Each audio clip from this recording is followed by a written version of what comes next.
내가 진짜 우리 엄마 때문에 못 산다. 기어코 찾아갔네. 기어코 찾아갔어. 그거를 자기 동료 선생님이 본 거야? 와, 창피해서 어떡해. 나중에 내가 식사라도 대접해야겠다. 그게 지금 무슨 일이야? 내가 지금 이상한 게 아니라 오빠가 생각을 해봐. 아니, 나를 보러 오셨으면 그냥 들어와서 나 보고 가시면 되는 거 아니야? 무슨 사람 뒷조사하시는 것도 아니고 선글라스를 또 왜 끼고 오신 건데?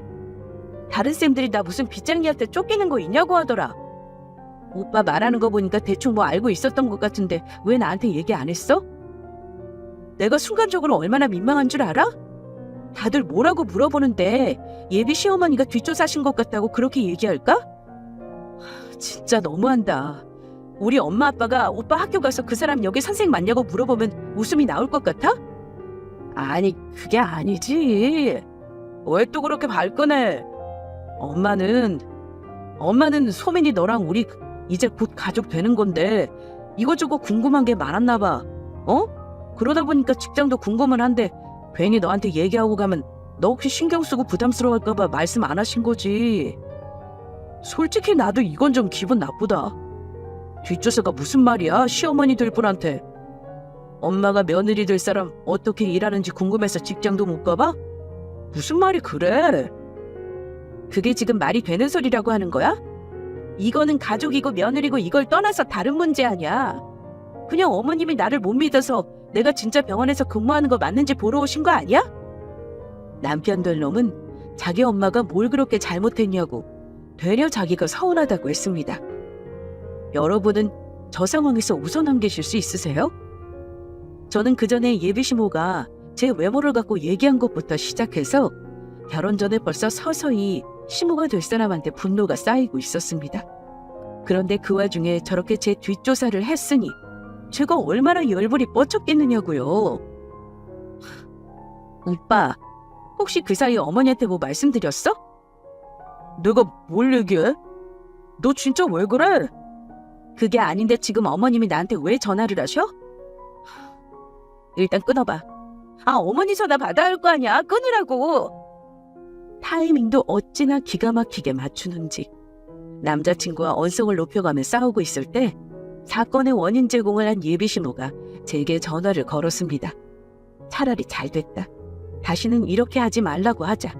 싸우든 말든 아닌 건 아니니 제대로 선을 그어야 한다. 저도 마음 단단히 먹고 예비시모 전화를 받았습니다. 한 소리 하려고 말이에요.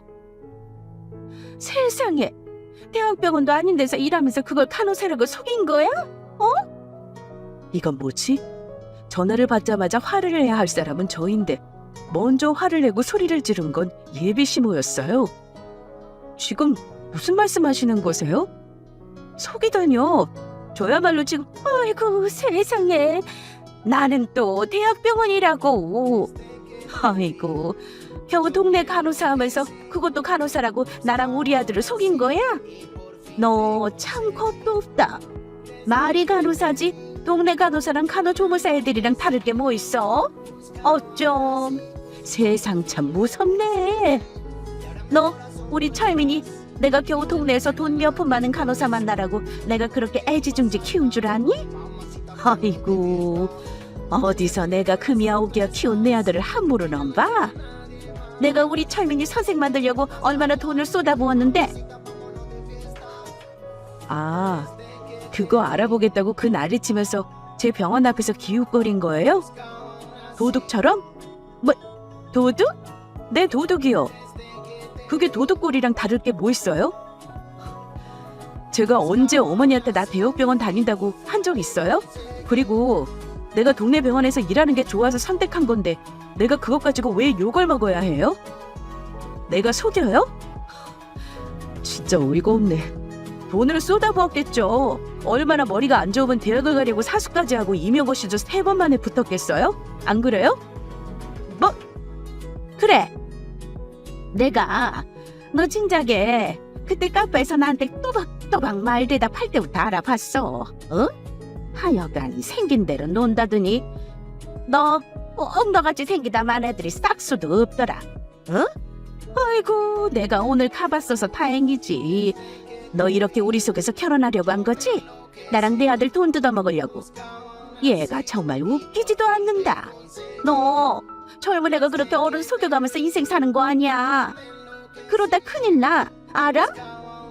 저게 진짜 말인지 방귀인지 하도 말도 안 되는 소리를 하면서 자기 애들 잘렸다고 하길래 웃음이 새어나왔습니다. 자기 자식 귀한 만큼 남의 자식도 귀한 거 아닌가요? 내가 진짜? 저기 아줌마야말로 인생 그렇게 사는 거 아니죠? 안 그래요? 아줌마야말로 나이 먹었으면 나이 값을 좀 하던가. 뭐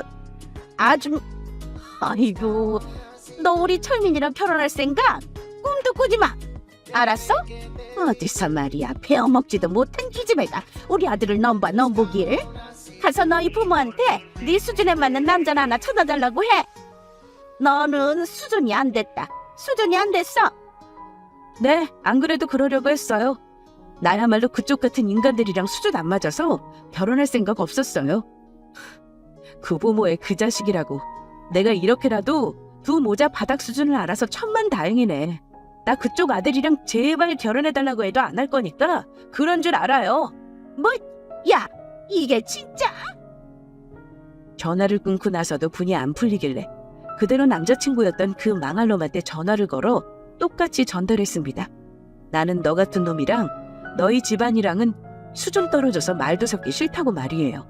그랬더니 그놈이 어떻게 했던 줄 아세요? 사과는커녕 자기 엄마랑 똑같이 굴었습니다. 너 말 그런 식으로 할 거야? 지금 당장 우리 엄마한테 전화해서 사과해. 자기 엄마랑 똑같이 자기 잘났다고. 왜 우리 엄마한테 말 그런 식으로 했냐, 당장 사과해라. 고래고래 소리를 질러댔습니다. 그때 더욱더 확실해졌죠. 이 자식이랑 결혼하면 내 인생 끝난다 라고 말입니다. 내가 사과를 왜 해? 너랑 너희 엄마가 나한테 먼저 사과를 해야지. 그게 맞는 거 아니야? 아니다, 됐고 우리 결혼도 없는 거로 하자. 네 엄마가 나보고 자기한테 왜 간호사라고 거짓말했니? 대학병원 간호사 아니면 그건 간호사 아니라고. 나한테 사기 왜 쳤냐더라. 그러면서 나한테 내 수준에 맞는 남자 만나래. 그 말 듣는데 정신이 번쩍 드는 거 있지? 내가 왜 2년 가까이 너처럼 수준 떨어지는 인간을 만났나 몰라? 야, 선생이면 뭐하니? 네가 배워야 할 게 아직 몇 급절은 더 남아있는 것 같은데. 너 학교 사람들한테 파혼하게 됐다고 말하면서 잠깐 좀 쉬겠다 그래. 쉬면서 너도 좀 사람 공부 좀 해라. 알겠어? 그리고 너도 딱 네 수준에 맞는 여자 만나.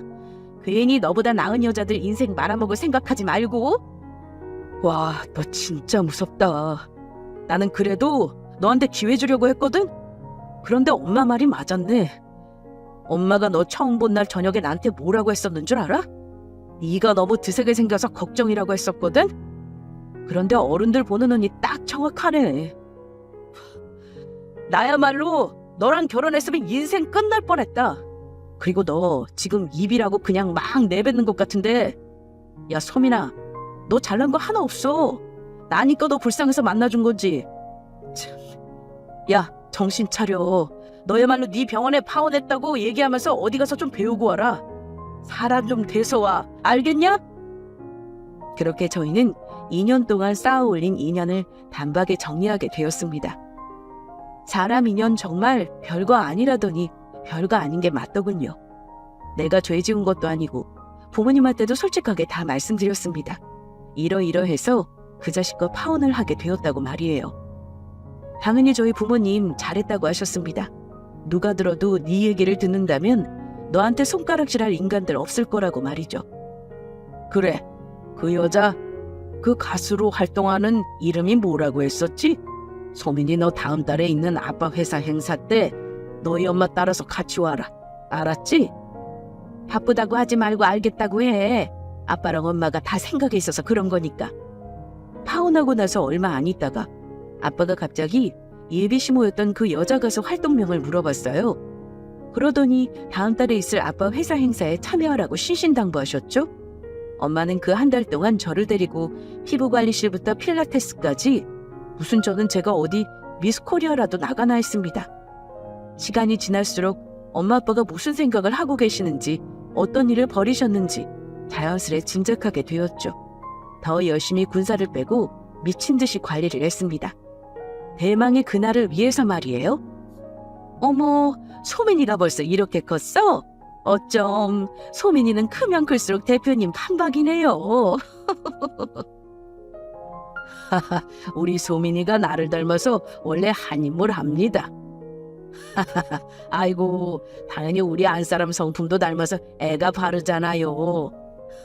당신을 더 많이 닮았지. 그럼 내가 말실수했네. 그럼 우리 소민이 당신 닮았으면 큰일 날 뻔했지. 나 닮아서 이렇게 잘 큰 거야? 아, 이따가 가수분도 오실 거니까 노래도 듣다가 가세요. 그래요. 꼭 듣고 가세요. 이거 뭐 대기업은 아니어도 그래도 회사라고 제가 창립일 맞아서 돈 좀 썼습니다. 저희 아빠는 공사하는데 꼭 필요한 콘크리트, 그러니까 시멘트라고 얘기해야 이해가 잘 가시겠죠? 시멘트 관련 사업을 오랫동안 크게 해오셨어요. 그런 아빠의 소중한 회사 창립일 날이 바로 그날이었죠. 제가 예비시 모였던 그 마녀한테 복수를 한 날 말이에요. 대충 예상하셨겠지만 부모님이 행사비를 주고 부른 건 다름 아닌 예비시 모였던 그 할망구였습니다. 그 여자는 저와 저희 부모님을 보고 얼떨떨한 표정을 지었고 행사 내내 표정이 좋지 않았어요. 아니, 대표님이 부른 가수가 저 사람이야? 어머, 어떡해. 나 민망해서 못 보겠어. 가수가 노래를 저렇게 해? 당신도 가수나 해. 내가 음반 내줄게. 저 정도면 뭐 당신은 송가인이네, 송가인. 자기 며느리가 될 뻔한, 자기 사돈이 될 뻔한 집안 행사에 가수로 왔다는 사실도 자존심이 상했는데 노래를 듣는 관중들이 수군거렸으니 얼마나 더 자존심이 상했겠습니까? 그런데 제가 들어도 정말이지 역시 여전히 가수로서는 자질이 없는 사람 같았어요. 그냥 자기 혼자 취미로 하기에는 뭐 누가 뭐라 하겠냐마는 어디 가서 돈 받고 노래를 부를 정도는 절대 아니었습니다. 노래를 마치고 난 뒤 그 여자는 옷도 갈아입지 않은 채로 행사장에서 있던 제게 다가왔어요. 101마리 강아지에 나왔던 그 못된 여자 같은 표정을 짓고 말입니다. 예, 소민아. 어머, 소민이 너는 어떻게 또 예뻐졌다? 뭐 수술이라도 한 거야? 아차차, 미안. 너 이런 농담 싫어한다고 했지? 나는 무대에서 너 보고 깜짝 놀란 거 아니야? 아니, 왜 아버지 회사 얘기를 안 했어 그래? 나는 뭐 우리 철민이가 사돈될 분들이 거축자재 판매하신다고 하길래 어디 동네에서 가게 하시는 줄 알았지 뭐야. 아유, 진작에 좀 알려주지 그랬어. 대체 그걸 진작에 알려줬으면 뭘 어떻게 했을지. 어쨌든 그 여자가 저를 싫어하게 된 결정적 이유는 제가 대학병원 간호사가 아니다, 월급이 생각보다 적다는 이유였잖아요. 그런데 갑자기 저희 아빠 회사를 보고는 태도를 다르게 하자 너무 당황스러웠습니다. 그거 얘기한다고 달라지는 집안이면 저희가 반대했습니다. 노래 잘 들었습니다. 그런데 취미로 하시는 게 좋지 않겠어요? 돈 주고 고용한 저희도 기분이 안 좋고 손님들도 영 안 좋아하셨거든요. 그래도 예전에 사돈 될 뻔한 분인데 정업계 입금해 드리는 그것보다야 제가 직접 드리는 게 그래도 성의인 것 같아서 드립니다. 이거 오늘 행사해 주신 비용입니다. 이제 저희 행사를 마무리해야 해서요. 소민아, 가자. 올라가서 인사드리고 이제 가야지. 그럼 이만 돌아가세요. 저희 아빠는 굳이 평소에도 무슨 사업을 하고 있다, 재산이 얼마다 말씀하시지 않은 분이세요. 그건 저희 엄마도 마찬가지셨고요. 그래서 남자친구였던 그놈이 집에 인사를 왔을 때도 건설을 할 때 필요한 자재를 팔고 있다, 이 정도까지만 말씀하셨던 거죠. 그걸 그새 그 마마보이 놈은 자기 엄마한테 잃은 거였어요. 가게 좀 크게 하는 그 정도인 것 같다고 말입니다. 그제야 모든 게 맞춰졌어요. 그저 그런 집안인데다 대학병원도 아니고 동네 병원에서 간호사로 일하는 여자. 그 여자 성에는 안 찼던 거겠죠. 그러니 그렇게 펄쩍 날뛰었을 거고요. 소 잃고 외양간 고치면 뭐하나 싶은데도 그 여자는 저희 아빠 행사를 다녀간 그 다음 날부터 제게 연락을 해왔습니다. 제가 하도 전화도 안 받고 메시지를 씹으니까 글쎄 우리 병원 마감 시간에 맞춰서 자기 아들이랑 찾아온 거 아니겠어요? 두 모자가 병원 앞에 서 있는데 저는 무슨 마리오네트 인형 두 개가 서 있는 줄 알았습니다. 과하게 상기된 표정에 과하게 꾸민 옷차림이 너무 불편했어요. 소민아, 잘 지냈어? 아무래도 화 많이 났었지? 그래, 이해해. 나 같아도 우리 엄마랑 나 꼴 보기 싫었을 것 같아. 저녁 같이 먹자. 시간 많이 안 뺏을게. 엄마도 며칠 내내 네 얘기만 하셨어. 그치, 엄마? 아유, 그럼, 소민아. 아무리 바빠도 그렇지. 엄마가 보는 메시지에는 답 좀 해주지. 하긴 병원 업무가 바빠서 좀 그랬겠다. 바쁘긴요. 어차피 동네 병원인데 바쁠 게 뭐가 있겠어요. 나 밥 같이 먹으면 체할 것 같은데? 할 얘기가 뭔데? 피차 서로 안 좋게 끝낸 사이에 길게 얼굴 보고 앉아있을 필요가 있겠어? 그냥 여기 서서 간단히 얘기하고 끝내자. 나 바빠. 에이, 우리 소민이 엄마랑 우리 철민이한테 화 많이 났구나. 섭섭한 거 알지? 그래도 얘 결혼까지 하려고 했던 사이가 어디 보통 인연이야? 아무리 중간에 좀 싸웠기로써니 얘기라는 건 자고로 차분히 앉아서 얘기하는 거 아니겠어? 밥 먹기 싫으면 우리 유학 카페라도 가서 차분하게 얘기 좀 해보자. 응? 얼른 가자. 아유, 시간 많이 안 뺏어요. 두 모자는 끈질기게 저를 붙잡고 늘어졌어요. 결국 30분 정도만 얘기하기로 하고 병원 바로 앞에 있는 카페로 향했습니다. 밥은 죽어도 먹기 싫었어요. 그 인간들 보면서 밥 먹었다가는 체해서 죽을 것 같았거든요. 결국 세 사람은 서로 마주보고 앉게 되었습니다. 잠깐 정막이 흘렀죠. 그 정막을 깬 건 예비 시모였어요. 저기, 소민아. 그때는 내가 미안했어. 나 멋진 거 알지? 나는요, 내가 잘못한 거는 또 기가 막히게 사과를 하는 사람이에요. 아니, 이거는 소민이 네가 엄마를 좀 이해해줘야 하는 것도 있다. 너도 알다시피 내가 자식이라고는 철민이 이놈 이거 하나인데 내가 얼마나 애지중지 키웠겠니? 어? 소민이 부모님도 소민이 얼마나 애지중지 키우셨겠어. 부모 마음이 다 그렇다. 내 자식이 제일이고 내 자식이 잘 됐으면 하는 게 제일 커요. 그러니까 내가 좀 속상했지? 나는 우리 철민이가 선생님 될 만큼 철민이 안 사람 될 사람도 그 정도 재력이랑 지식은 좀 있어야 한다고 생각했거든. 저기 어머니, 간호대학에 얼마나 공부를 열심히 해야 들어가는지 알고서 그렇게 얘기하시는 거예요? 아니, 모르시면 좀 제대로 알아보고 오셔서 말을 하시던가요. 그래요, 재력이요? 재력은 그때 저희 아빠 회사 행사 오셔서 보셨으니 아셨을 테고, 그래서 다시 저 붙잡으려고 하는 것도 알아요. 그리고 지식이요? 저는 다행히 그쪽 아드님보다 머리가 좋은 편이라 대학이며 취직까지 한 번에 다 했었어요. 그럼 누가 더 지식 있고 머리가 좋은 걸까요? 저 이런 말 하는 거 정말 너무 싫거든요? 어머님이랑 그쪽 아드님은 그런 게 전부일지는 몰라도 저는 적어도 사람 볼 때 그런 거로만 판단하라고 배운 적이 없어요. 그래서 그쪽이 뭐 삼성 자식이라고 해도 저는 절대 다시 만나거나 결혼할 생각이 없습니다. 네, 뭐 더 할 말 있으세요? 에이, 소민아, 아무리 그래도 그렇지 너 그러네. 우리 엄마가 말을 좀 예쁘게 못하는 편이라 그런 거지. 소민이 너 얼마나 생각하는데. 내가 아까도 얘기했잖아. 며칠 내내 소민이 네 얘기만 했다고. 엄마가 얼마나 마음에 걸리셨으면 그러셨겠어. 너 그거는 네가 진짜 알아줘야 해. 철민 씨, 나도 말 잘 못해. 나 말 예쁘게 못해.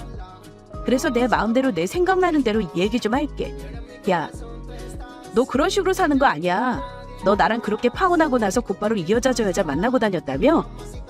야, 오죽 네가 못나게 굴었으면 네 친구가 나한테 얘기를 해주겠니? 어? 너 사람 되기 글렀다고 네 친구가 걱정 엄청나게 해. 다 참, 막말로 선생이 뭐 얼마나 대단한데? 네가 네 직업 가지고 사람 무시해도 된다고 누가 그래? 그래, 나는 이거 진짜 궁금했었다. 그럼 너랑 너희 엄마가 생각하는 네 수준에 맞는 여자는 누구야?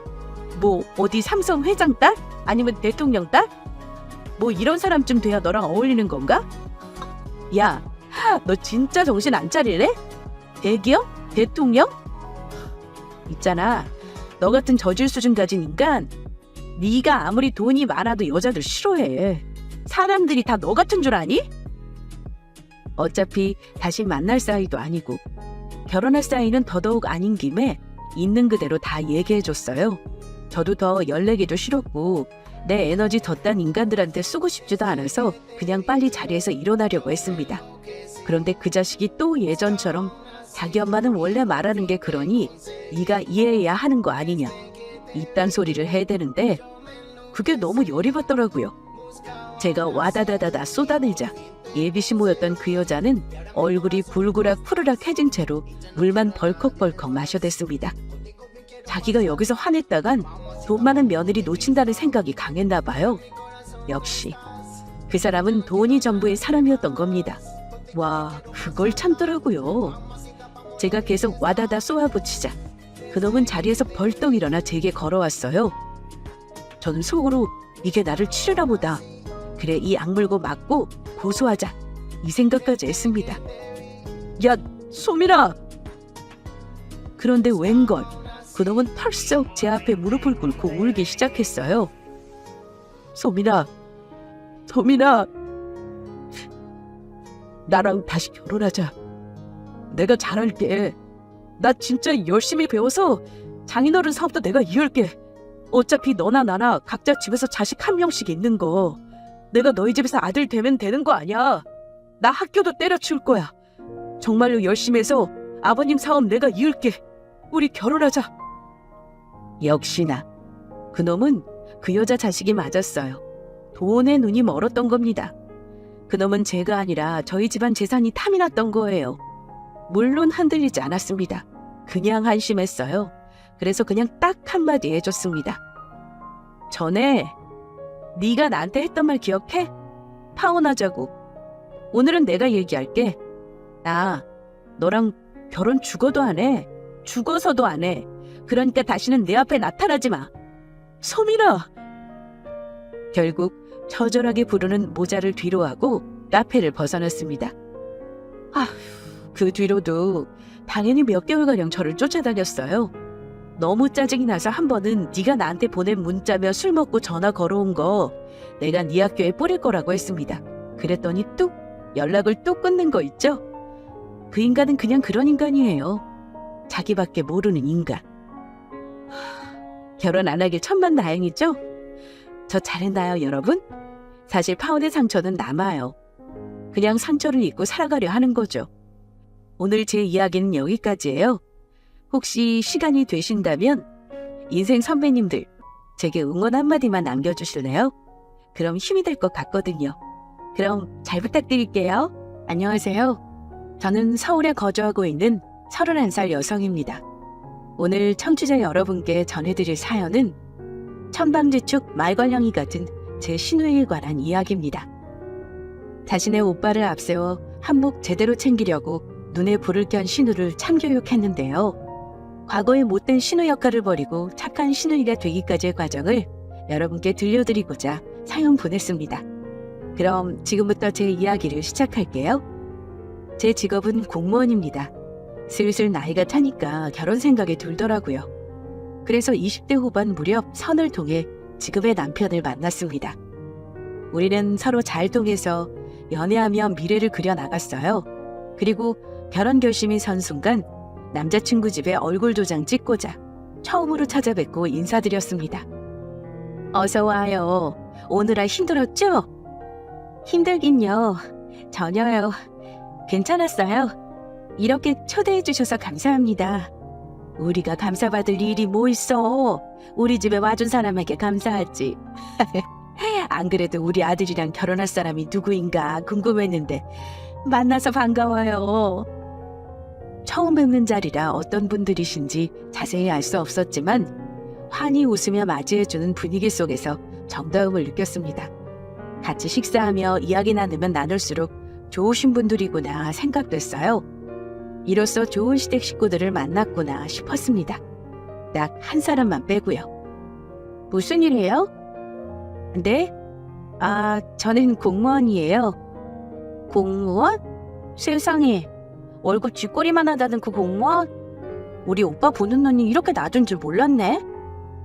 좋은 시부모님을 만나서 참 다행이다 싶었는데 변수가 하나 있었습니다. 남편에게는 누뚱이 여동생이 하나 있었어요. 화기애애한 분위기 속에서 툭 튀어나온 신우의 말 때문에 모두 당황한 듯 난처한 표정을 지었습니다. 예비 시아버님은 민망하셨는지 신우에게 한 소리 하셨어요. 눈이 낮긴 몰라자. 네 오빠 눈 높은 거 아직도 몰랐냐? 그래서 이렇게 예쁘고 착한 새언니 데려왔지. 에이, 내 눈에는 오빠가 아까워도 한참 아까운데 우리 오빠는 의사잖아. 의사 남편 구하기가 어디 쉽나? 얘가 초보는 언니 옆에서 못하는 말이 없어. 네 언니도 공무원이야.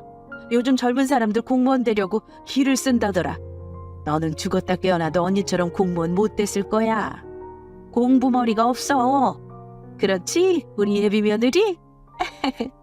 애가 하는 말을 신경 쓰지 말고 배고플 텐데 얼른 먹어. 입맛에 맞을지 모르겠다. 예비 신우가 입을 열기 전까지는 모든 것이 완벽했습니다. 신우의 입에서는 개념 밥 말아먹는 소리만 쏟아져 나왔고 당황한 예비 시부모님은 핀잔 주며 수습하고자 노력하셨어요. 이때 느꼈습니다. 이놈의 계집애 다루기 쉽지 않겠구나 라는 걸요. 식사하는 내내 예비 시부모와 남자친구는 저 주둥이를 막으려 애쓰는 모습이 보였습니다. 그리고 식사를 마친 뒤 본격적으로 결혼 이야기를 나누게 되었어요. 그래, 결혼 준비는 어떻게 할 생각이니? 반반씩 하려고요. 내가 모은 돈이랑 여자친구가 모은 돈으로 준비하면 어렵지 않을 것 같아. 혼수랑 예물은 어떻게 하려고? 그것도 서로 비슷하게 반반씩 하려고, 공정하게. 그래, 요즘 젊은 사람들 그렇게 결혼한다고 하더라. 우선 너희들이 결혼 주인공이니까 둘이 잘 협의해서 진행해봐. 도움 필요하면 언제든지 이야기하고. 예비 시부모님은 정말 좋은 분들이셨습니다. 저희 둘의 뜻을 존중해 주셨고 도움이 필요하면 언제든지 이야기하라며 따뜻한 미소를 지어주셨어요. 종종 남자친구에게 부모님 이야기를 들었는데 좋은 이야기들 뿐이었습니다. 직접 만나 뵈니 남자친구에게 듣던 대로 인자하신 분들이었죠. 그런데 어딜 가나 악당은 있나 봅니다. 그건 바로 예비 신우. 착한 시부모님과 남자친구에게 싸가지 없는 가족이 있다는 게 의아스러웠어요. 그걸 결정적으로 느낀 건 혼수 비용을 반반 부담하자고 말이 나오고 난 다음부터였습니다. 세상에, 결혼 비용은 반반 부담한다 치지만 혼수 비용까지 반반 부담한다고? 그건 아니지. 야 임마, 오빠랑 언니가 그렇게 하고 싶다는데 그게 왜? 부모님도 괜찮다고 하시는데 네가 난리야? 오빠 진짜 내가 오빠 때문에 속 터져 죽겠어. 의사식이나 되면서 왜 이렇게 계산을 못해? 혼수를 굳이 반반씩 할 이유가 뭐 있어? 의사인 오빠가 결혼까지 해주는데 혼수까지 비슷한 선으로 해야겠냐고. 더 받아도 모자랄 판에. 아무래도 예비 신우는 검은 속내가 있는 듯 했습니다. 혼수를 비슷하게 맞춘다는 것에 예민하게 반응하니 말이죠. 식사할 때부터 의사 거리면서 사람을 툭툭 건드리는데 점점 짜증이 일어나더라고요.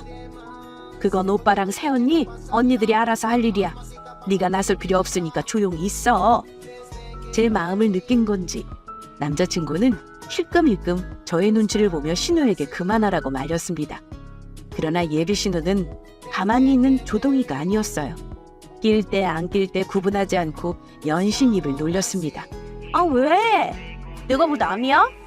나도 가족인데 할 말 있으면 할 수 있지. 안 그래요, 새언니? 솔직히 언니가 생각해봐도 이건 너무 불공평하지 않아요? 우리 오빠 같은 사람 만나서 결혼하기가 쉽지 않아요. 언니는 우리 오빠하고 우리 집안에 진짜 고마워해야 한다고요. 네, 그럼요. 저도 잘 알고 있어요. 오빠 좋은 사람인 거. 그래서 늘 고마워하고 있고요. 누가 마음으로만 고마워래요. 그런 건 됐고 마음을 담아서 눈에 보이게끔 고마움을 전달해야죠. 그게 도리지. 역시나 제 짐작이 맞았습니다. 예비 신우는 혼수를 가정해서 단단히 한몫 챙기고 싶어하는 눈치였어요. 속이 훤히 보이니까 하는 말 모두 가증스럽기 그지없었습니다. 예비 시모는 두 눈을 질끈 감았고 시부는 끓어오르는 화를 누르며 결국 한 소리 했어요. 그만하지 못해? 오늘 처음으로 새언니한테 그렇게 말하면 안 되지. 둘이 하는 결혼이 둘이 알아서 하게 둬라. 넌 참견하지 말고. 저 주둥이만 없으면 참 단란한 시간을 보낼 텐데.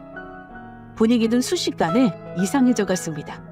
그렇게 처음으로 인사드린 자리는 신우 덕분에 좋지 않은 분위기에서 마무리됐어요. 집으로 돌아온 저는 남자친구와 자연스럽게 신우 이야기를 주고받았습니다. 오늘 내 동생이 좀 실수했지. 미안해. 걔가 원래 이렇게 철이 없어. 워낙 생각 없이 하고 싶은 말 뱉는 애라서 자기한테 신뢰되는 말만 했네. 혹시 기분 상했을까봐 걱정된다. 내가 미안해. 아니야. 뭐하러 사과해. 자기 잘못도 아닌데. 솔직히 기분 안 상했다면 거짓말이지? 그래도 어쩌겠어. 자기 가족이고 앞으로 내 신우 될 사람인데 미워하면 안 되잖아. 아가씨 나이도 어리고 그냥 속편하게 철이 없다고 생각할게. 아가씨가 필터 거르지 않고 말해도 자기랑 시부모님이 다 막아주시잖아? 그러면 됐지 뭐. 생각 없는 신우를 둔 건 불행이지만 그 누구보다 세상 좋은 시부모와 남자친구를 둔 건 큰 행운이라 생각됐어요. 저 신우의 시부모까지 개판이었으면 결혼 생각 접었을 겁니다. 다행히 그러지 않으시니 남자친구와의 결혼은 흔들림 없었어요. 그렇게 신우와의 첫 해프닝은 속 넓은 제가 참는 것으로 넘어갔습니다. 그런데 며칠 후 바쁘게 일하고 있는데 모르는 번호로 전화가 한 통 걸려오더군요. 언니, 저예요? 모르는 번호였지만 누구인지 딱 알 것 같았습니다. 카랑카랑한 목소리에 시건방진 뉘앙스를 풍기는 게 남자친구의 하나뿐인 동생, 그 주둥이였어요. 저는 그리 달갑지 않은 마음으로 전화를 받았습니다. 네, 무슨 일이에요? 제 번호는 오빠가 알려줬나 봐요? 지금 그게 중요해요? 왜요? 내가 전화한 게 기분 나쁘기라도 한가 보죠? 그럴 리가요. 그런 거 아니에요. 그냥 궁금해서 물어본 거지.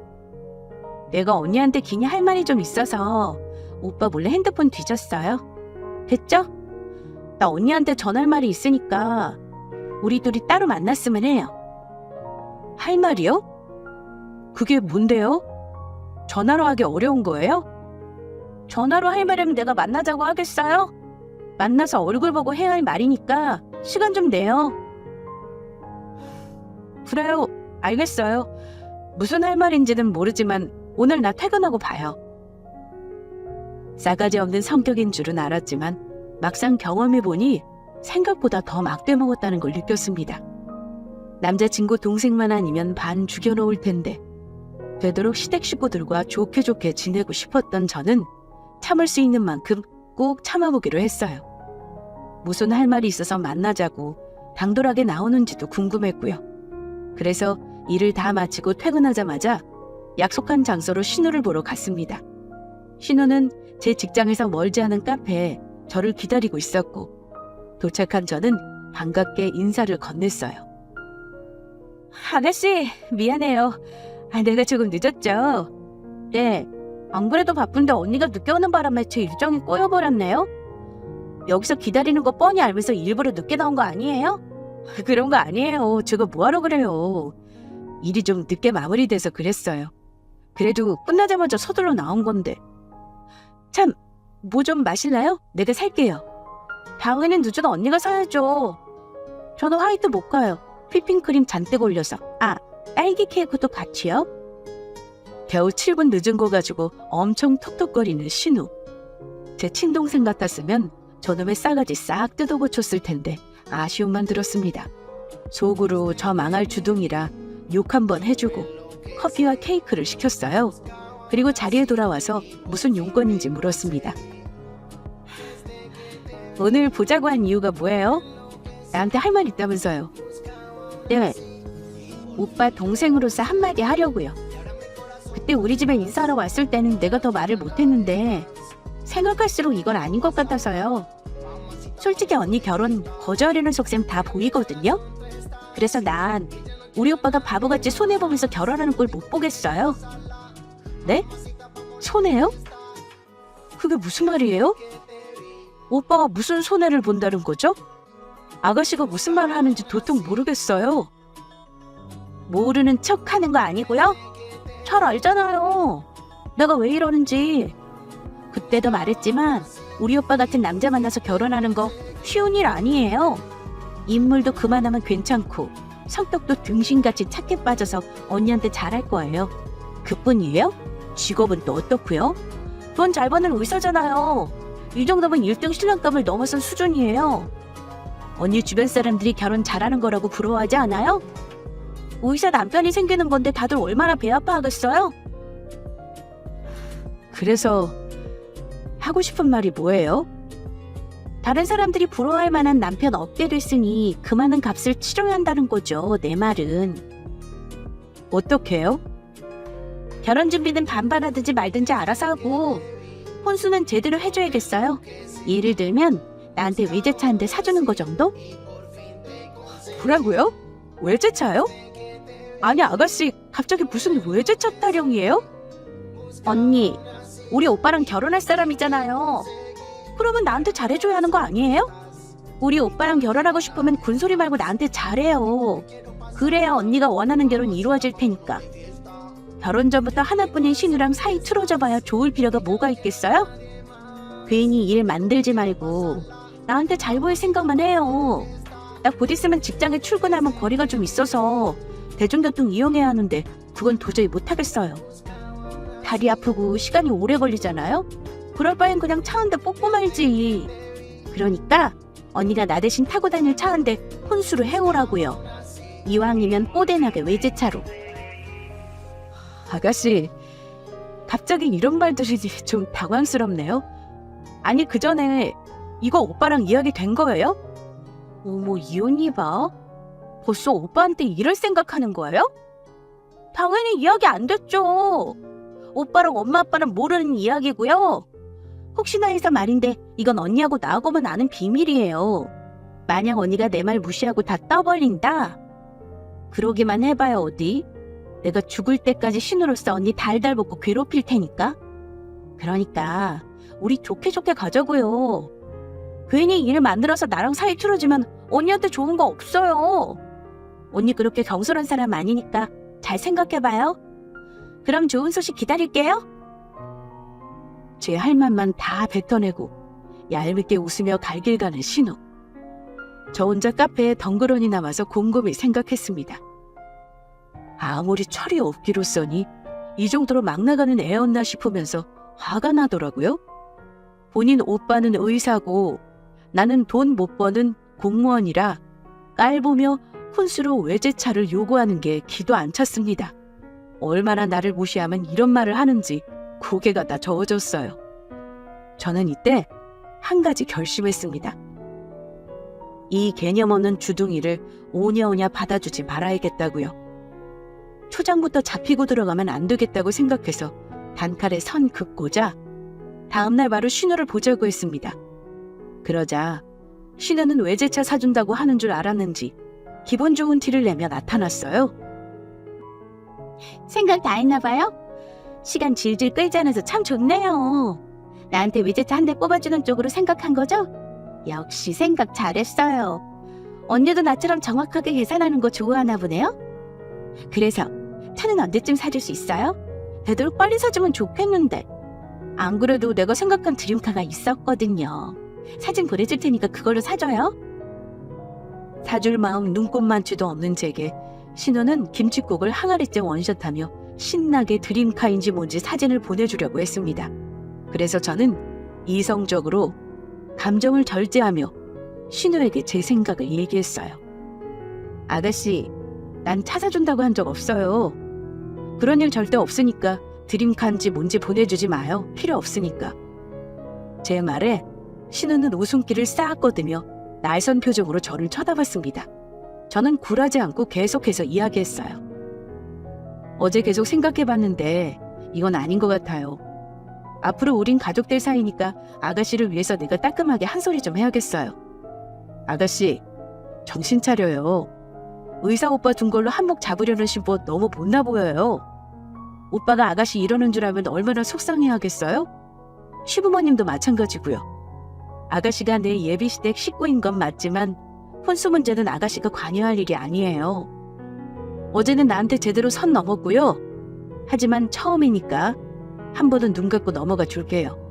어제 나한테 한 말은 못 들은 걸로 해둘 테니 다시는 이런 일 없었으면 좋겠어요. 내 말 무슨 말인지 알겠죠? 그래서 지금 나한테 외제차 안 사주겠다 이 말이에요? 시온이 봐라. 아주 사주기 싫어서 괜히 협박하네. 오빠하고 엄마 아빠한테 말한다면 내가 쫄 줄 알고? 천만에. 어디 자신 있으면 한번 말해봐. 내가 어떻게 나오나. 두고두고 후회할걸? 평생 두고두고 괴롭히면서 나한테 외제차 안 사준 걸 후회하게 만들어줄 거야. 우린 죽을 때까지 얼굴 보고 살 가족이니까? 아가씨, 정말 이러기예요? 어제 이름 묻고 조용히 넘어가준다고 했잖아요. 대체 나랑 어디까지 가고 싶어서 이래요? 앞으로 평생 얼굴 볼 사이인데 좋게 지낼 수 없겠어요? 그걸 왜 나한테 그래요? 언니가 좋게 지낼 방법 충분히 말해줬구만. 말귀 못 알아들었어요? 나랑 잘 지낼 방법은 외제차 한 대 사주는 거라고요. 그 기회를 언니가 거부한 거고. 그러니 앞으로 기대해요. 내가 어떻게 나올지. 그러니까 다시 한번 천천히 생각해보는 게 좋을 거예요. 좋게 마무리 지으러 간 자리에서 신우는 호락호락하지 않은 모습을 보였습니다. 앞으로 두고 보라며 협박까지 하면서 다시 한번 생각해보라는 말만 남기고 가버렸어요. 상상 그 이상으로 되바라진 모습에 한숨이 절로 나왔습니다. 그래도 외제차를 해줄 마음이 없었기 때문에 우선 제쳐두고 생각하지 않기로 했어요. 그 주둥이가 가만히 있지 않다고 해봐야 뭘 할 수 있을까 싶어서 괴념치 않았죠? 그러던 어느 날 저는 신우 때문에 큰 코 다치게 되었습니다. 나와! 나오라고! 우리 의사 오빠랑 결혼하는 주제에 감사한 줄 모르고 이 사탄은! 재수없는 도둑년 나오라고! 누군가 회사 로비에서 난동을 피우고 있길래 뭔가 싶어서 구경하고 있었는데 낯익은 몽타주에 깜짝 놀랐습니다. 신우가 우리 회사 로비에서 고래고래 소리치며 욕을 뱉고 있었는데 들어보니 저를 부르는 소리였어요. 외제차 안 사주겠다고 했더니 이런 식으로 개질상을 피우면서 망신 주려고 온 신우는 눈에 불을 켜며 저를 찾고 있었어요. 혹시라도 저를 발견할까봐 황급히 고개를 돌려서 자리를 빠져나가려고 했습니다. 그런데 뒤에서 저를 발견했는지 신우가 저를 부르더군요. 어딜 도망가려고? 어디 숨어있나 했는데 이제야 나타나셨네? 이봐요 언니, 나 봤으면 모른 척하고 가면 안 되지. 우리 집 잘난 의사 오빠 데려가는 주제에 그렇게 개념이 없어요? 왜? 내가 창피하기라도 한가 보지? 그러기에 경고했잖아. 앞으로 내가 어떻게 나오나 기대하라고. 세상에, 정신병자도 저런 정신병자가 없었습니다. 아무리 제 뜻대로 맞춰주지 않는다고 해도 제가 일하는 직장까지 찾아와서 난장판을 피울 줄 누가 알았겠나요? 주변 사람들의 시선에 저는 온몸이 얼어붙었고 창피해 죽는 줄 알았습니다. 신우는 계속해서 언성을 높이며 제 살 깎아먹는 짓을 했어요. 결국 신우는 업무방해로 사람들 손에 끌려나갔습니다. 상상도 못한 일을 한 차례 겪은 저는 어쩔 수 없이 남자친구에게 다 털어놨어요. 자기야, 오늘 무슨 일이 있었는지 알아? 자기 동생이 내가 일하는 직장까지 찾아와서 고래고래 소리 지르고 난동 피우고 갔어. 아직도 얼굴이 다 화끈거려. 뭐? 내 동생이? 아니, 걔가 거긴 왜? 실은 얼마 전에 나랑 따로 만났어. 할 말 있다고 해서 나갔더니 다짜고짜 혼사 반반씩 하는 거 아니라고 본인한테 외제차 한 대 해달라고 하더라. 곧 출근하는 직장이 거리가 좀 있는데 차가 필요하다고. 이왕이면 멋들어지게 외제차로 뽑아달라고 하더라. 이제 의사 남편 얻을 텐데 이 정도는 해야 한다는 식으로 말하는데 너무 어이가 없더라고. 그래서 어떻게든 내 선에서 해결해보려고 딱 선 그었는데 그게 마음에 안 들었는지 결국 회사까지 찾아와서 소란 피운 거야. 그런 일이 있었어? 아이, 그럼 나한테 진작 말했어야지. 그걸 지금 말하면 어떡해? 나는 자기가 알면 속상할까봐 그랬지. 자기가 알면 시부모님도 알게 되실 텐데 결혼 전에 괜히 소란 피우고 싶지 않았어. 거기다 자기 동생이 나더러 알리면 가만히 있지 않을 거라고 협박까지 했고, 물론 협박에 말 안 한 건 아니지만 아무튼 난 그게 서로를 위해서 좋을 거로 생각한 건데 내가 틀렸나 봐. 자기 말대로 진작 말했어야 했어. 그럼 오늘 같은 일이 생기지 않았을 텐데. 동생이 실수한 건 내가 정말 미안해. 내가 자기 얼굴 볼 면목이 없다. 동생 일은 너무 걱정하지 마. 내가 알아서 정리할 테니까. 정말 알아서 정리할 수 있겠어? 요즘 겪어보니까 아가씨 보통 아니던데? 사실 나 생각이 좀 많아져. 그게 무슨 말이야? 처음에는 동생이 제게 한 집만 이야기하려고 했는데 대화를 계속해보니 앞으로 신우와 잘 지낼 수 있을까에 대해 의문이 생겼습니다. 아니, 그 못돼 먹은 주둥이를 가진 신우와 잘 지낼 수 없을 거라는 확신이 생겼어요. 그래서 남자친구에게 솔직한 심정도 같이 털어놓았습니다. 이번 일은 자기가 알아서 이야기하고 마무리한다고 하지만 완전히 매듭 지어주는 것도 아니잖아. 이번에 실수한 건 어찌어찌 해결된다 쳐도 앞으로가 문제야. 그런 신우를 동생으로 둔 자기와 결혼해서 행복하게 잘 살 수 있을지도 모르겠어. 여러 가지로 조금 혼란스러워. 그래서 결혼을 다시 생각해보겠다는 소리야? 미안해. 내 마음이 지금 어떻게 해야 할지 갈피를 못 잡겠어. 마음 정돈할 수 있는 시간이 필요해. 지금은 어떠한 말도 못하겠고. 우리 조금만 시간을 갖고 생각해보자. 자기야. 헤어지거나 결혼을 다시 생각해보는 건 있을 수 없는 일이라며 남자친구는 울고불고 난리가 났습니다. 저를 너무도 사랑하는데 결혼 앞두고 동생 때문에 헤어지는 건 더더욱 싫다고요. 동생 일은 자신이 알아서 꼭 처리할 테니 걱정하지 말라고 저를 설득했습니다. 하지만 저는 당장 알겠다며 확답할 수 없었어요. 아무것도 정해지지 않은 채 집으로 돌아왔습니다. 그리고 그동안 남자친구와의 결혼을 진지하게 생각했어요. 남자친구는 자주 연락하며 결혼을 취소할 수 없다며 사랑한다고 감정을 호소했습니다. 여동생은 알아서 단속할 테니 염려하지 말라는 말과 함께요. 하지만 좀처럼 쉽게 결단을 내릴 수 없었습니다. 그러던 중 예비 시부께서 이 사실을 알게 되었고 제 편이 되어 힘을 실어주셨습니다. 세아가, 나다. 지금 집이니? 너한테 할 말이 있어. 기니 봤으면 하는데 괜찮겠니?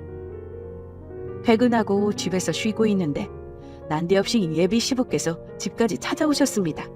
아직 머릿속으로 정리를 다 한 게 아니어서 뵙기 어려울 것 같다고 말씀드렸지만 꼭 좀 만나서 할 말이 있다며 얼굴 좀 보여달라고 부탁하셨어요. 하는 수 없이 집 앞으로 아버님을 만나러 갔습니다. 그런데 내려가 보니 아버님 혼자 계신 게 아니더군요. 옆에 낯익은 실루엣이 보였습니다. 아버님 오셨어요? 아가씨도 같이 왔네요? 그런데 몰골이 왜? 퇴근해서 피곤할 텐데 시간 빼앗아서 미안하구나. 그래도 너한테 긴히 전하고 싶은 말이 있어서 이렇게 찾아왔다. 아버님과 같이 온 신우의 꼬락서니를 보고 대강 무슨 말씀을 하려고 오신 건지 짐작되었습니다.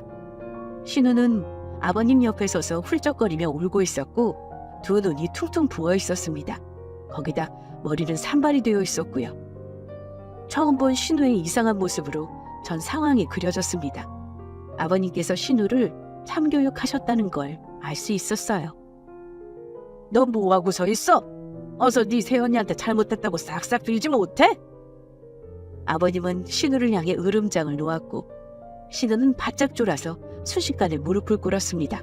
그리고 계속 훌쩍이며 어렵사리 입을 열더라고요. 언니, 제가 언니한테 실수한 건 정말 죄송해요. 제가 철이 없고 생각이 참 짧았어요. 다시는 언니한테 까불지 않고 공손하게 대할게요. 그러니 언니랑 결혼 포기하지 말아주세요. 세아가, 내가 자식 교육을 잘못했다. 누뚱이 딸이라 너무 오냐오냐 키웠어. 그래서 얘가 이렇게 버르장머리가 없나 보다. 우리 애가 너한테 잘못한 이야기 다 들었다. 내가 정말 널 볼 면목이 없구나. 나도 이렇게 같이 사과하마. 이게 다 자식 잘못 키운 내 죄야. 정말 미안하구나. 아니에요, 아버님. 별 말씀을요. 네 마음이 풀릴지 안 풀릴지는 모르겠지만 한 가지 확실하게 약속하마. 다시는 우리 애가 너한테 버르장머리 없게 행동하거나 못된 짓 하지 않도록 버릇 싹 고쳐놓으마. 이제라도 자식 교육 바르게 다시 시켜볼 참이야.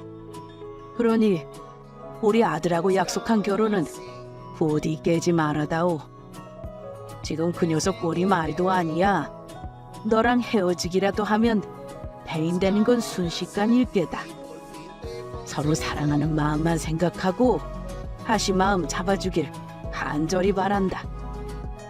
그럼 피곤할 테니 이만 들어가서 쉬렴. 좋은 소식 들리길 기도하마. 너는 세연이한테 똑바로 인사드리고 따라와. 시부는 씁쓸하게 웃으며 축 처진 어깨로 돌아서 갔습니다. 그리고 무릎 꿇고 있던 신우는 시부가 가는 걸 보자마자 잽싸게 일어나더니 저를 흘기며 따라가더라고요. 아직도 정신 못 차린 저놈의 성질머리 어쩌면 좋을까 생각하며 안타까운 듯 아버님의 뒷모습을 바라봤어요.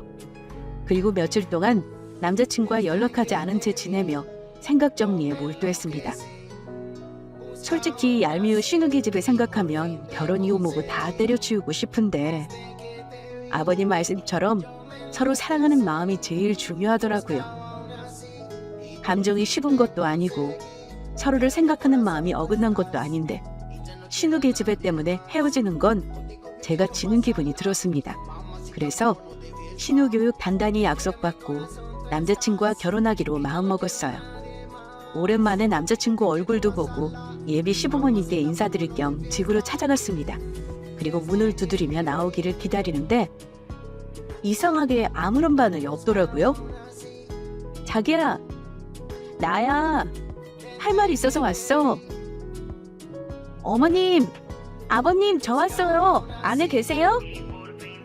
아무리 문을 두드려도 집안에 들려오는 인기척은 없었습니다. 이 시간이면 다들 집에 계실 텐데 무슨 일인가 싶어서 어리둥절해 있었어요. 그런데 꾹 닫힌 문틈 사이로 이상한 연기 같은 게 보였습니다. 이게 뭐지? 이상한 느낌에 문틈으로 가까이 코를 가져다 댔고 이내 불이 나서 연기가 퍼지고 있음을 직감했습니다. 저는 놀라서 서둘러 남자친구에게 전화를 걸었어요. 그리고 남자친구는 세상 기쁜 목소리로 전화를 받았습니다. 자기야, 나 보고 싶어서 전화했어? 혹시 헤어지자고 전화한 건 아니지? 헤어지기는 내가 자기라고 헤어져. 그건 나중에 이야기하고 지금 그게 중요한 게 아니야. 자기 지금 어디야? 집 아니지? 나 지금 집 아닌데 왜? 그럼 부모님은? 시부모님 혹시 집에 계셔? 아니, 두 분 다 나랑 같이 계셔. 고모 할머니가 돌아가셔서 부모님이랑 장례식장 왔거든. 그래? 그럼 집에 아무도 없는 거지? 참, 아가씨는? 내 동생? 글쎄, 집에 있겠지. 뭐? 집에 있다고? 확실해? 아니, 뭐 퇴근하면 집에 오니까 집에 있을 것 같긴 한데 왜? 지금 큰일 났어. 나 자기 집 앞에 와 있는데 현관 문틈에서 연기 나더라고. 아무래도 집에 불이 난 것 같아. 만약 아가씨 집에 있는 거라면 어쩌지? 이 연기고 뭐고 다 마셨을 텐데. 불이 났다고? 알았어. 우선 자기야, 우리가 빨리 집에 갈 테니까 소방차 좀 불러줘. 그런데 아가씨는? 집에 불이 안 켜져 있으면 아무 없을 거야. 친구랑 노느라고 늦게 들어오기도 하니까 집에 없을 거야. 그렇겠지? 우선 알겠어. 그럼 내가 얼른 119에 전화할게. 저는 남자친구와 전화를 끊고 황급히 119에 전화를 걸려고 하는데 그 순간 어디선가 희미하게 사람 소리가 들려왔습니다.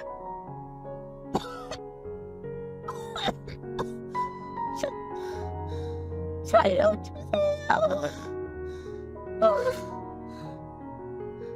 누구 없어요? 사람. 집안에서 작은 목소리로 도움을 요청하는 소리였어요. 이건 틀림없이 신우의 목소리였습니다. 자기야, 아가씨 목소리 들렸어. 아가씨 맞죠? 아가씨 지금 안에 있는 거죠? 저는 문 앞에 바짝 붙어서 문을 두드리며 아가씨의 목소리를 듣고자 한껏 귀 기울였습니다. 희미하지만 도움을 청하는 아가씨의 목소리가 분명하게 들렸어요. 아가씨 안에 있어. 목소리 들리는 것 같아. 그래? 그럼 얼른 119에 신고해줘. 신고해서 언제 온다고? 연기 나고 난리 났는데. 그러다 아가씨 큰일 나면 어떡해? 내가 집으로 들어갈 테니까 도어락 비밀번호 알려줘. 뭐? 자기가 들어간다고? 안 돼. 그러다 다치면 어쩌려고. 괜히 위험하기만 하지. 우선 119부터 빨리 불러줘. 그렇게 늦게 안 올 거야. 나도 지금 출발하니까. 안 된다니까. 사람이 안에 있는데 119까지 언제 기다리고 있어. 얼른 도어락 비밀번호 대 빨리. 남자친구는 혹시라도 제가 다칠까봐 망설였지만 지체할 시간이 없었습니다. 사람 목숨이 왔다 갔다 할 수 있는 판에 119만 기다릴 수 없잖아요.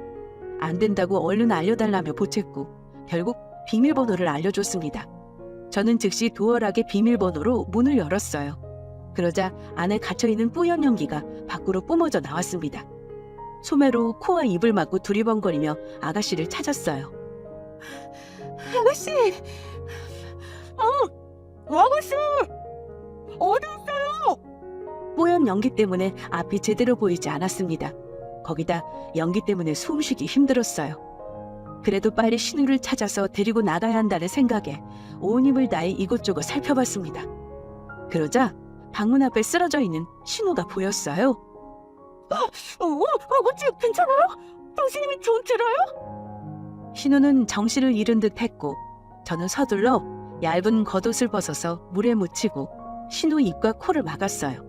그리고 있는 힘껏 신우를 끌고 집 밖으로 나왔어요. 그리고 최대한 집의 먼 거리로 이동한 뒤 한숨 고르고 있었습니다. 그 사이 남자친구가 119에 연락해서 소방차는 늦지 않게 도착했어요. 서둘러 집에 퍼지는 불을 잡기 위해 분주한 모습을 볼 수 있었습니다. 소방대원들은 불을 끄면서도 신우의 상태를 확인했고 안전을 위해 가까운 병원 응급실에 가기로 결정됐어요. 저는 신우와 함께 구급차에 오르며 병원으로 향했습니다. 그때 신우가 잠깐 정신이 들었는지 작은 소리로 저를 부르더군요. 언니, 아가씨 괜찮아요? 정신이 좀 들어요? 지금 병원 응급실에 가고 있으니까 괜찮을 거예요.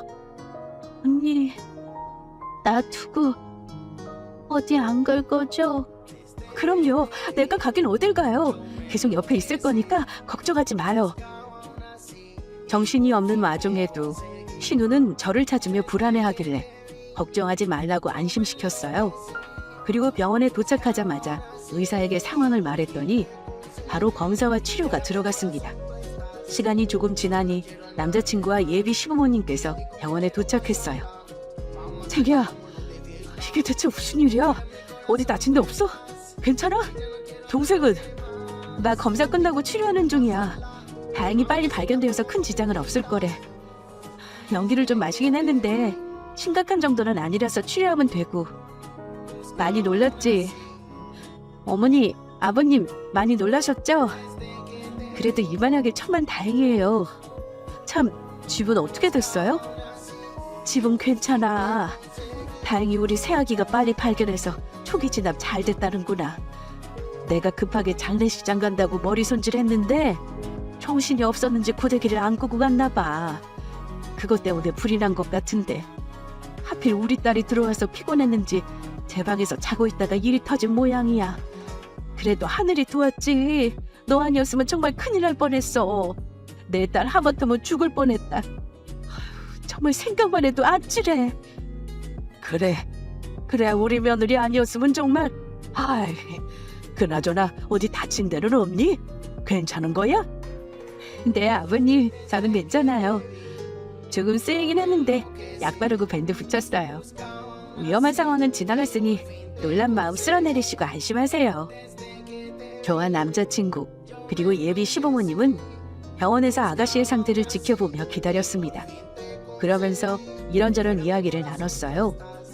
특히 남자친구를 만나러 집에 간 이유를 전했습니다. 남자친구는 눈물을 글썽이며 저를 안아주더군요. 우린 다시 한번 서로의 사랑을 확인하고 전처럼 편히 미소 지을 수 있었습니다. 시간이 조금 지나니 신우가 깨어났다는 소식을 들었고 가족들 모두 신우를 살피러 갔어요. 신우는 저를 보자마자 엉엉 울음을 터뜨렸습니다.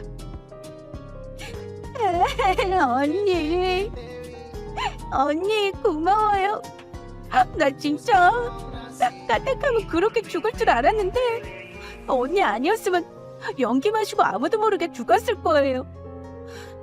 젊은 나이에 해보고 싶은 거 다 해보지도 못하고 억울하게 죽었을 거라고요. 언니 정말 고마워요. 언니는 내 생명의 은인이에요. 앞으로 언니한테 정말 잘할게요.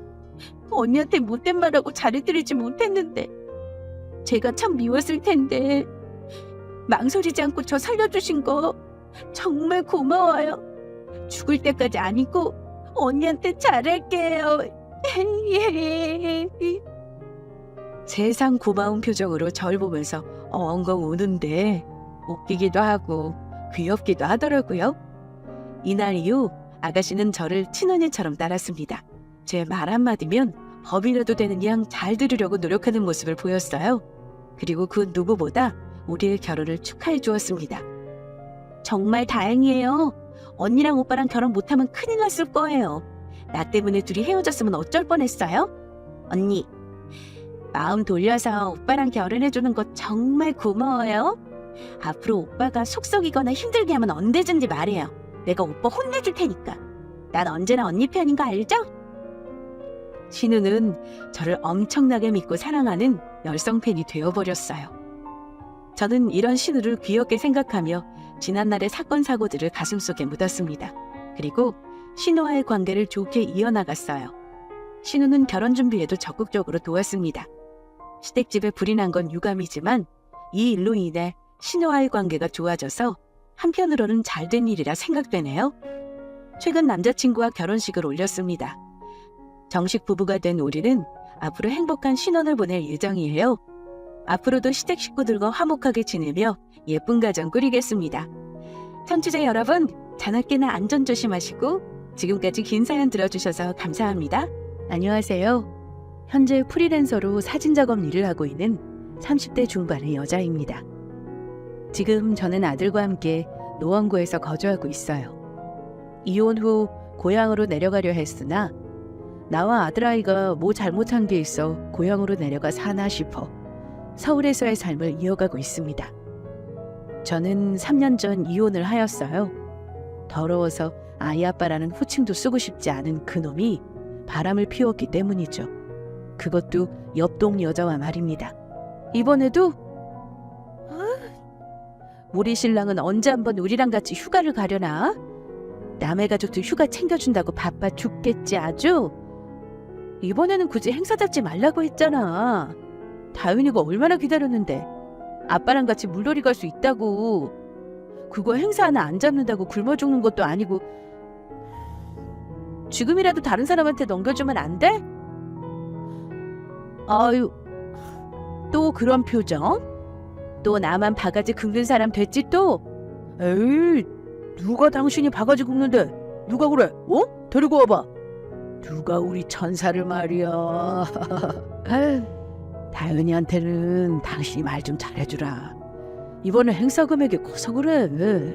내가 직접 맡은 건데 어떻게 대표가 빠지냐? 어?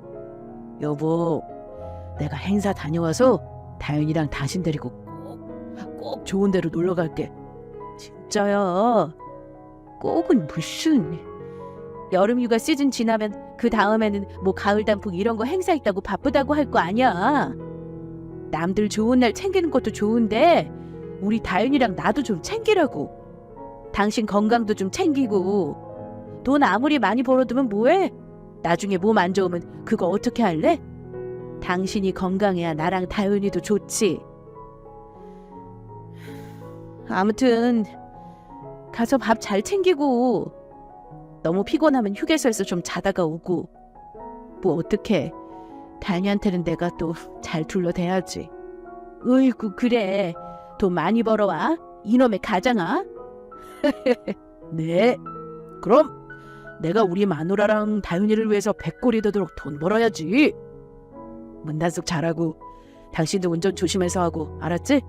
도착해서 전화할게. 전 남편이었던 그놈은 행사업체를 운영했어요. 그래서 사계절 내내 바빴죠. 봄에는 봄맞이 행사, 여름은 당연히 물놀이 행사, 가을이면 단풍, 겨울에는 크리스마스. 다른 사람들의 기쁨과 행복을 챙겨주느라 정작 가족인 저와 아들아이하고 보내는 시간은 적었습니다. 말로는 투덜거렸지만 저와 아들아이를 위해 열심히 일하는 그놈이 고마웠죠. 하지만 연고도 없는 서울에 남편을 따라 올라온 저로서는 외로웠습니다. 저를 외롭게 만들었던 건 남편의 바쁜 일정도 있었지만 내 일을 할 수 없다는 것이었어요. 아이를 낳기 전에는 사진작가로 일을 해왔었죠. 하지만 결혼을 하면서 서울에 오게 되고 아이가 태어나자 저는 전업주부로 전향할 수밖에 없었습니다. 이대로 있다가는 우울증에 걸릴 것 같아 동네 엄마들과 최대한 잘 어울리려 노력했죠. 언니, 다윤이 어린이집 보내고 오는 길이에요? 지원씨. 다현이 이제 등원시키고 오는 길이에요. 우와, 아침부터 운동하고 오나 보네. 대단하다.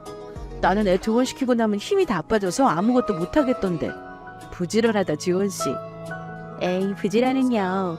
언니가 더 대단하죠. 저는 저 혼자 일어나서 제 몸 풀고 운동 나오기만 하면 되는 거잖아요. 아기 등원 준비하고 형부 출근시키고 나면 당연히 힘 없죠. 언니가 더 대단해요. 언니, 시간 남으면 저랑 같이 커피 한잔 할래요? 여기 앞에 새로 오픈했는데 커피 맛이 꽤 괜찮더라고요. 우리 수다 좀 떨어요. 그 중에서 저와 4살 정도 차이가 나던 20대 중반의 여자와 친해졌어요. 결혼도 안 했고 애도 없는 여자였지만 친화력이 좋아서 동네 엄마들의 마음을 사로잡은 여자였죠. 그만큼 친화력이 좋았습니다. 내성적인 저에 비해 활달했던 그 여자는 제게 늘 먼저 말을 걸어주었고 저를 데리고 새로 생긴 카페를 가거나 이따금 함께 쇼핑하러 가기도 했어요. 남편도 점점 밝아져가는 저를 보면서 그 여자한테 참 고맙다고 했죠. 자기야, 그러면 지원이 내일 저녁 식사 같이 하자고 할까? 그렇게 고마우면 우리 같이 저녁이라도 먹자. 나도 지원이한테 고맙기도 하고 당신이랑도 얼굴 알고 지내면 좋잖아. 네? 그래, 뭐 그러자. 나도 당신 요즘 밝아진 거 보면서 안 그래도 대접해야겠다 생각하고 있었는데 뭐 잘됐지 뭐. 내일 오시라고 해. 저때 제가 그 여자를 우리 집에 초대한 것이 이렇게 엄청난 결과를 가져올 것이라고는 당시엔 전혀 생각하지 못했습니다. 솔직히 그 여자와 내 남편이 바람을 피우게 될 거라고 누가 알았겠어요? 저 말 한마디가 이런 결과를 가져올 줄이야. 저때 내가 저 여자를 초대하지 않았더라면, 아니 애초에 가깝게 지내지 않았더라면 우리 가족은 지금쯤 잘 살고 있지 않았을까 아주 가끔 생각하곤 합니다. 하지만 시간을 되돌릴 순 없죠. 결국 그 여자와 제 남편놈의 첫 만남은 이뤄지고 말았습니다. 와, 다윤이가 어쩜 그렇게 잘생겼나 했더니 형부 닮아서 그랬구나. 언니 진짜 부럽다. 나 무슨 연예인이 집에 있나 했어. 형부, 결혼 전에 인기 많았죠. 내가 딱 보면 알지. 형부 여자들한테 인기 진짜 많았겠다. 지금도 언니 덕에 뵌 거 아니고 밖에서 봤으면 결혼한지 몰랐을 것 같은데요? 아마 제가 번호 물어봤을걸요? 에이, 야, 이 사람이 무슨 그 정도는 아니지. 어머, 뭐야 당신? 당신 얼굴이 왜 빨개져? 아이고, 내가 못 살아 진짜. 지원이같이 예쁜 친구가 칭찬해주니까 아주 몸둘 바를 모르는구먼. 아우, 지원아 안 되겠다. 나도 내일부터 너 조깅